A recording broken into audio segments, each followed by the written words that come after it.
महाराष्ट्र। आप यहाँ कैसे आ गए?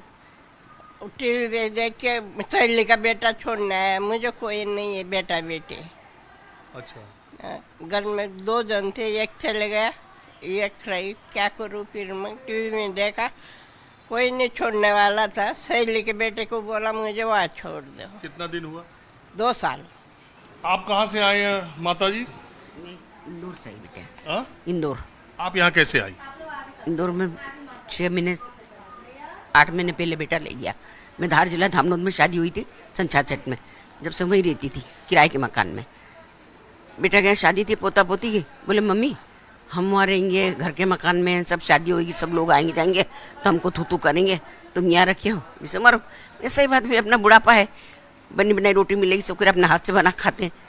चली गई, ट्रक में भर के ले गया सामान, बैठा कार में बिठा के मेरे को ले गया, बहू बेटा है बैठ के ले गया। शादी वादी हुई, 3 महीने 4 महीने अच्छा रखा। उसकी सास आई, उसने क्या मालूम क्या पट्टी पढ़ाई क्या नहीं पढ़ाई, बस एबलेपन चालू कर दी उसने बहू ने। आपके बेटे ने? बहू। आपके बेटे कितने थे? 3 बेटे हैं। एक छोटा बेटा डॉक्टर है आंखों का, बड़ा बेटा 2 ट्रक है घर के, गैस एजेंसी में चलता है प्रीतमपुर फैक्ट्री में। वो बीच वाला थोड़ा गरीब है, वो ट्रक चलाता है, सब जगह जगह जाता है वो। कभी गुना गया, कभी बिना गया, कभी झांसी गया, कभी कहीं गया, मतलब जाते रहता है, हरियाणा पंजाब सब जगह जाता है। वो शादी होने के बाद में 8-10 दिन बाद में बहू कहती मम्मी तुम उज्जैन चले जाओ, उज्जैन मेरा पीर है। मैं क्यों? बोले हम तो जा रहे हैं तीरथ और बेटा बहू जा रहे हैं हनीमून पे। बेटा मेरे से बन के अभी चलते नहीं बन रहा, मेरी तबीयत खराब हैगी। फिर दूसरे दिन आई, मम्मी अब तुम तुम्हारा इंतजाम कर लो, कहीं भी हम नहीं रख सकते। मैं अब कैसे क्या करूँगी? मैं चलो, मैंने कह दिया। 16 दिसंबर मैं घर से निकल गई, साल भर तक इधर उधर भटकी। 6 दिसंबर शादी पोते की, 7 दिसंबर पोती की, 16 दिसंबर में घर से निकली। मैं किराए से अकेले? अकेले। पैसे थे आप पे? नहीं पैसे नहीं थे, मेरे कन गैस की टंकी थी, सामान सब था ना, तो मैंने गैस की टंकी 2 बेच दी। गैस की टंकी बेच दी और एक जो सायरा करके जिसे मेरा पैर का ऑपरेशन कराया संभाला, थी तो मुसलमानी, उसने ऐसा संभाला मेरे को जैसे घर की बेटी जैसा। मुसलमान? हाँ मुसलमान थी वो। मुसलमान ने? मुसलमानी ने उसने आपको संभाला? हाँ, मेरी भांजा बहू घर छोड़ के आई वो, और वो यहाँ छोड़ के गई मेरे को कि बोले माँ तुम्हारे को बहुत दुख हो रहा है, मैं देख रही हूँ तुमको ऐसे परेशानी में। मेरा पैर का ऑपरेशन में उसने भांजा बहू घर छोड़ के आई। भांजा बहू को फ़ोन करा, मेरी भांजा बहू ने मेरे को 2 महीने रखी, तो बेटा बहू ने भांजा बहू से बोलना चलना बंद कर दिया। बोले कि हमारी मम्मी को तुमने क्यों रखा? तो बोले तुम कोई नहीं रख रहे थे, उनकी हालत ऐसी थी, अस्पताल में डॉक्टर ने जवाब दे दिया, बोले 3 दिन 4 दिन रखेंगे हम, 5वें दिन छुट्टी कर देंगे। तो बोले कहाँ जाती? तो मुसलमानी ने उसके भाई का घर था, किराए से देते थे, तो वहाँ मेरे को ले गई। मैंने कहा बेटा मैं तो यहाँ गंदी वाड़े में मैं नहीं रह सकती, उससे सारा इसका मैं कहा बेटा देखो तुम वो मुसलमान, तुमको चल जाता है, हम हिंदू हैं हमको नहीं चलता है, यहाँ मेरे को बदबू आती है। तो बोले माँ मत फिक्र करो, मैं तुम्हारे भांजा बहू का फ़ोन नंबर दो, उसको फ़ोन करती हूँ। मेरी भांजी को भांजा बहू को फ़ोन करा, बोले ना तुम्हारी मामी को मिल के जाओ। बोले कहाँ है? तो बोले यहाँ की जगह है। तो वो लेके गई मेरे को, मेरी भांजा बहू, उसने अबेरा उसके गई, उसने रख ली।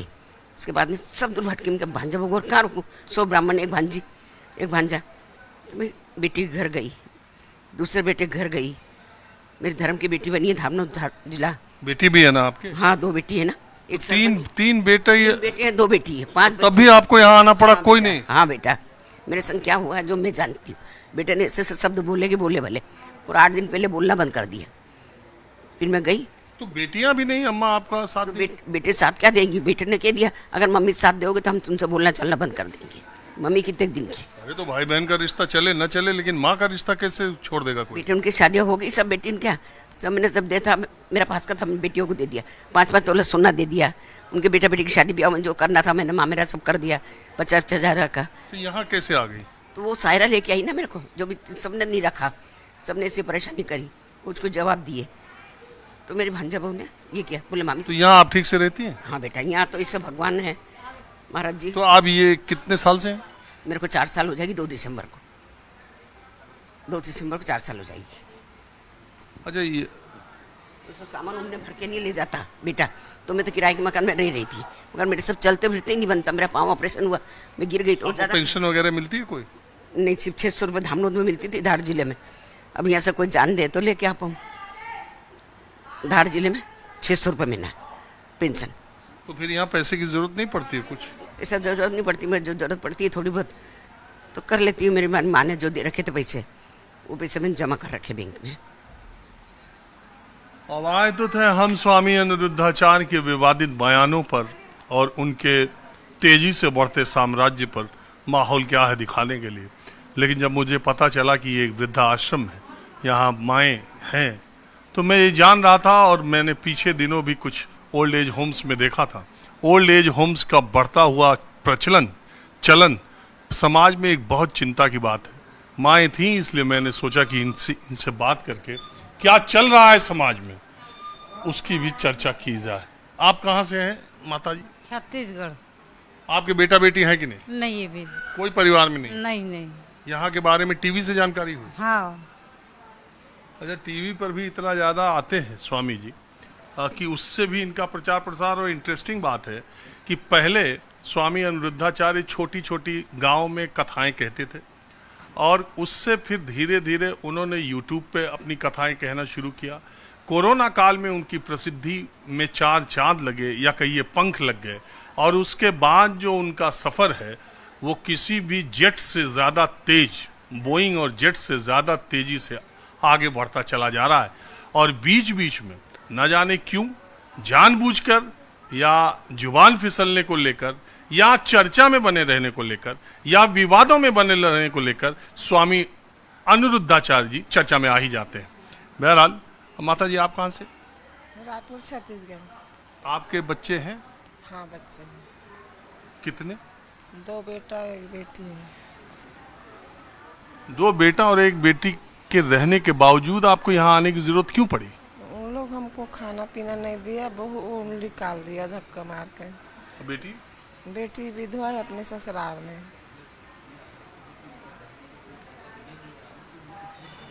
ये इस समय के भारत के समाज की कड़वी हकीकत है, इसको भी आप ध्यान रखिएगा। बहरहाल अभी बात स्वामी अनिरुद्धाचार्य की आगे भी करते हैं।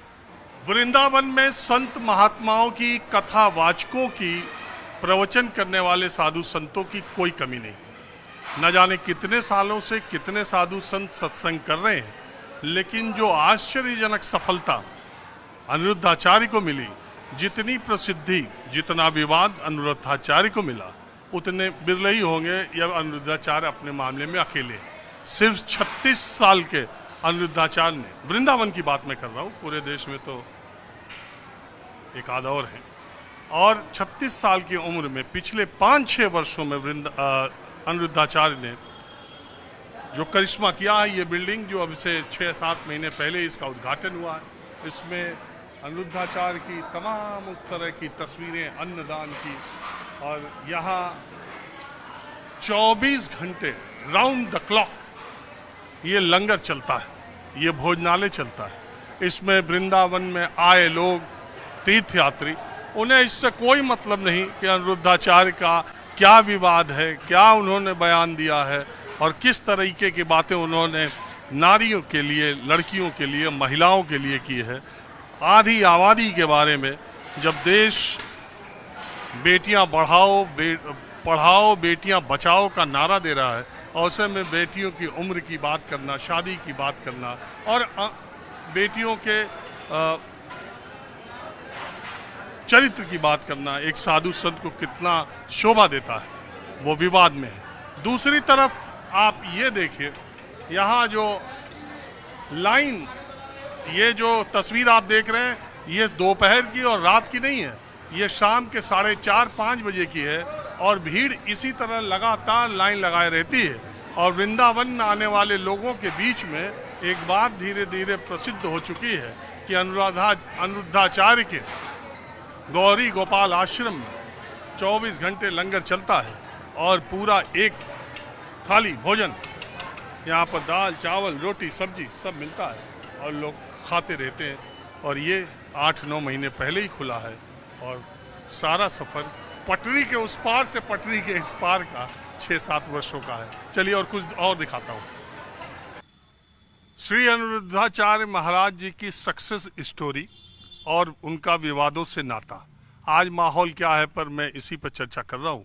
मैं वृंदावन में अब गौरी गोपाल जो गौशाला है, अक्सर से अनिरुद्धाचार्य कोरोना में और उसके बाद गौ माता के साथ खेलते दौड़ते, इनके बहुत वीडियो वायरल होते थे और गौ सेवक के रूप में बाल लीला करते हुए उन्होंने अपनी एक पहचान बनाई थी। और आपको मैं ये गौशाला दिखा रहा हूँ जो कि कोरोना के बाद और 2025 से पहले, यानी कि 2022 या 23, जानने वाले कहते 2-3 साल पहले ही इस पूरे जमीन का अनिरुद्धाचार्य ने खरीदा था। वृंदावन में 1100 स्क्वायर फीट का अगर आप फ्लैट खरीदने जाएंगे तो उसका रेट आसपास के इलाकों में 70-80 लाख रुपए से लेके 1 करोड़ रुपए तक है। यहाँ की मार्केट रेट की जमीन 1.25 लाख से 1.5 लाख स्क्वायर गज की मानी जाती है और ये जमीन 7,000 स्क्वायर गज से कहीं ज़्यादा की है। आप कैलकुलेटर पर हिसाब लगाइए कि वो ज़मीन कितने की होगी और ये भी सोचते रहिए कि ये सारा सफ़र 6-7 साल का अनिरुद्धाचार्य जी का है। तब तक मैं उनसे जुड़े चीज़ों के बारे में, और अभी ये जान लीजिए कि वो सिडनी ऑस्ट्रेलिया में है और लंदन से सिडनी गए हुए हैं और वहीं से उनके बयान पर विवाद हुआ, वहीं से उन्होंने माफ़ीनामा भी अपना जारी किया। जब भी वृंदावन अनिरुद्धाचार्य जी आएंगे तो मैं उनसे एक मुलाकात जरूर करूंगा और इस आश्चर्यजनक सफलता और सफ़र की बात उनसे जानने की कोशिश करेंगे। लेकिन वृंदावन के लोग क्या मानते हैं और भी उनके इस पूरे दिलचस्प यात्रा के पहलू और भी हैं, उस पर भी चर्चा करते हैं।